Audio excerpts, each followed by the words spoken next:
News 4 Jax starts right now with a breaking news alert. Breaking overnight, a man is dead and another person is fighting for their life after a shooting on the north side. It happened on Ellis Street near Whitner Street. Police say more than 20 shots were fired just after 10 o'clock last night. News 4 Jax reporter Aaron Farrar is live from the scene. Aaron, what have you learned? Good morning. We've learned that shooting happened right at this driveway right that you see. You see the tape still here blocking off this area. Police also say one of the men who was shot was found in the street here when they got to the scene. Here's what we know so far. This is what the scene looked like shortly after that shooting. JSO says there was a big group of people in that driveway on the street. That's when a black sedan pulled up. At least 2 people got out of that car and started shooting into the crowd. They fired more than 20 shots before getting back into the car and driving off. Police say 2 people were shot several times. JFRD rushed one of the men they found in the street to the hospital, UF Health, where he was pronounced dead. The other person showed up to UF Health and was rushed right into surgery. That person has life-threatening injuries. Police say right now they don't have a description of the shooters they're looking for. However, they're asking anyone, if you saw something, if you know anything, if you have any video from that shooting, you're asked to give them a call. There's even a Crime Stopper sign that's across the street here posted so that if you have any information regarding this particular deadly shooting, to give them a call as soon as you can to help out with that investigation. Reporting live, I'm Aaron Farrar, Channel 4, the local station. Aaron, thank you. We're also following breaking news on the north side. Police are on the scene of a shooting on Palmetto Bay Road. This is near FSCJ's North Campus. Police say at least 1 person has been shot. They are planning to give an update in about 20 minutes. Aaron is going to leave this scene and head to that scene. We, of course, will have an update for you on the shooting as soon as we learn more. The area has seen a lot of rain over the last few days, but for everyone wanting to hit the beach, the question remains this weekend, will we need the umbrella or can we pack the sunshades? Well, I hope we don't need the umbrella because I want to go to the beach this weekend, but Danielle Giuliano is joining us. And Danielle, you are also tracking a possible system in the Atlantic.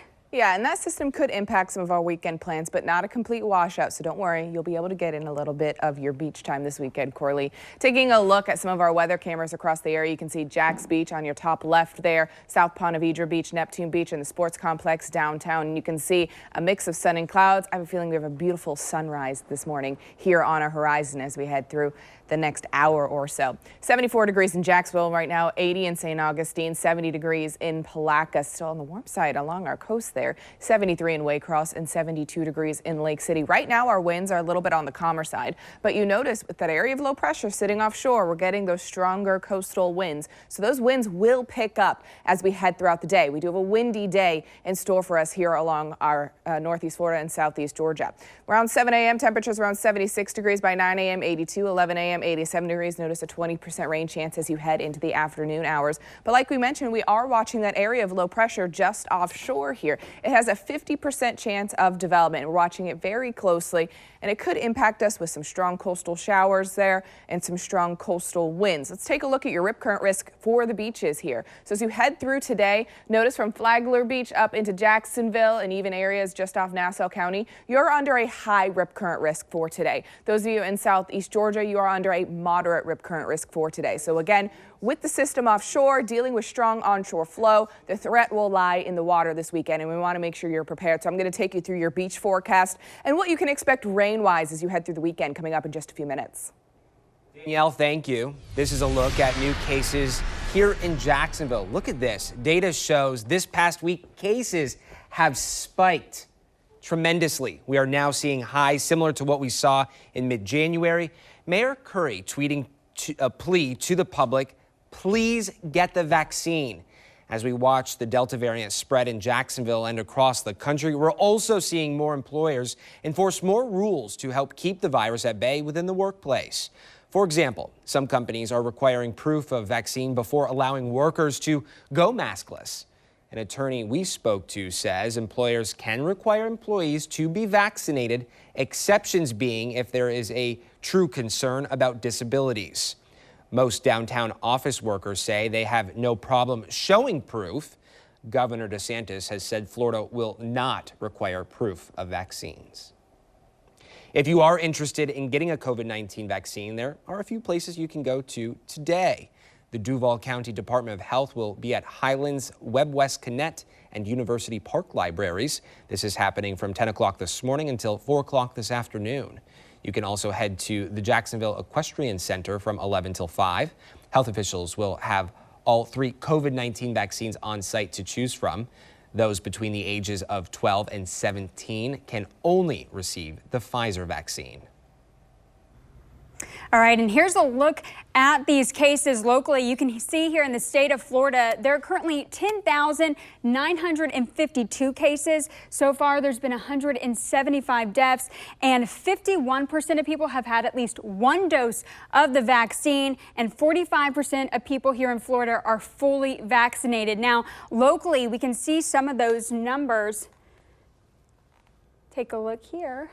You can see here in Jacksonville and Duval County, there are currently 10,938 cases, and 41% of people have had at least 1 dose. Now, in St. Johns County, there's a lot more people that are vaccinated. At least 53% of people in St. Johns County are have at least 1 dose of the vaccine, and there are 9,082 cases currently in that county. But if we look at Southeast Georgia, those numbers are significantly lower in terms of people vaccinated.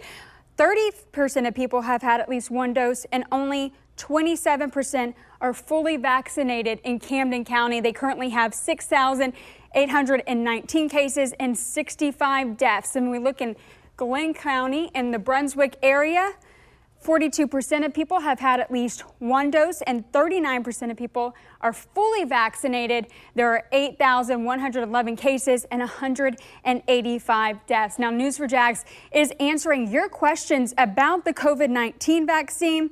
Monday afternoon, we will have 4 physician members of the Duval County Medical Society answering phones, and you can give them a call between 4 and 7 p.m. That's on Monday. We've already started getting some questions like, how do we know mRNA technology is safe in vaccines since it's never been used? And you can submit your questions right now on news4jax.com. Just find this story on our website in the coronavirus section.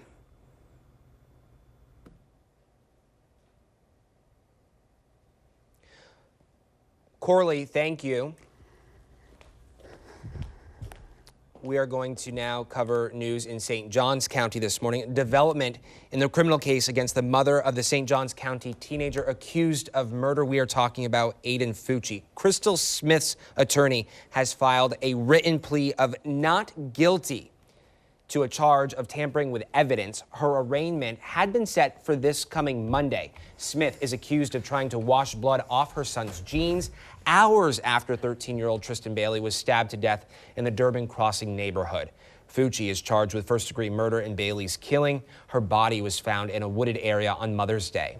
Fucci has also pleaded not guilty. The month-long search for bodies at the Surfside condo collapse site is now over. Firefighters declared the end of their search after 1 month of working tirelessly to remove tons of debris that were once piled several stories high. On June 24th, Champlain Towers South killed 97 people, and the site has been mostly swept flat with no more bodies to be found. The rubble was moved to a Miami warehouse where debris will be examined. Crews can now return home to their families.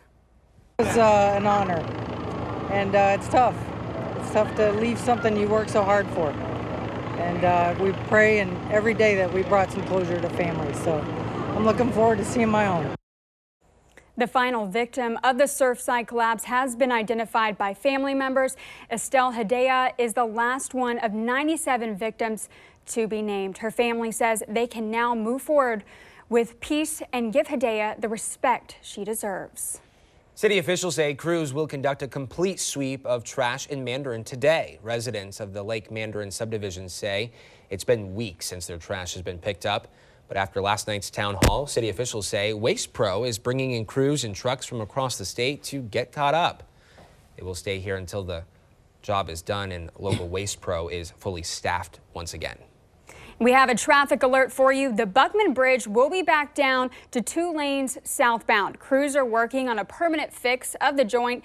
Last weekend, crews had to deal with a massive backup Saturday afternoon. An accident stalled crews for a couple of hours, and the project is expected to last through the next 6 weeks. The Olympic Games are underway. This morning, First Lady Dr. Jill Biden is cheering on Team USA. I don't know about you, but I'm excited about these Olympics. And meanwhile, more people are coming down with the coronavirus. The amount of athletes unable to compete. And the wildfires are raging from the west with concerns of a mega fire in California. Yeah, and the commander says the fire is outpacing crews. A staggering look at the damage that it's causing.